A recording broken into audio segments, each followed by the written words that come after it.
آپ نے دیکھا ہوگا کہ کچھ نمازوں کے اندر قرات مخفی یعنی آہستہ ہوتی ہے، کچھ میں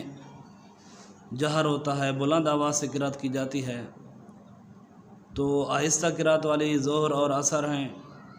اور بلند آواز والی مغرب، عشاء اور فجر ہیں۔ تو ان کی وجہ یہ ہے کہ جب میرے آقا علیہ الصلوۃ والسلام مکہ شریف میں تھے تو اس وقت مکہ کے جو کافر تھے وہ جب جماعت کھڑی ہوتی تھی وہ آ کے وہاں پر شور و شغل کرتے تھے، آوازیں بلند کرتے تھے تاکہ مسلمان اپنی نمازوں میں بھول جائیں۔ تو اللہ رب العالمین نے حکم فرمایا کہ اے میرا محبوب، لا تجہر بصلاتک ولا تخافت بها وابتغ بین ذلک سبیلا، اے میرا محبوب کچھ نمازوں میں آپ آہستہ قرات کریں، کچھ میں بلند کریں، اور درمیانی راہ اختیار کریں، درمیانی راستہ اختیار کریں۔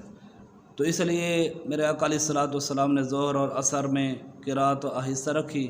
مغرب، عشاء اور فجر میں قرات کو بلند رکھا، کیونکہ ظہر اور عصر میں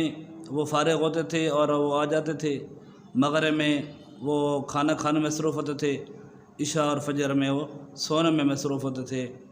اس لیے دو اوقات تھے ظہر اور عصر جن میں وہ آ کے مسلمانوں کی نماز خراب کرتے تھے، اس لیے ان دو نمازوں میں قرات کو آہستہ رکھا گیا، باقیوں میں قرات کو بلند آواز سے رکھا گیا۔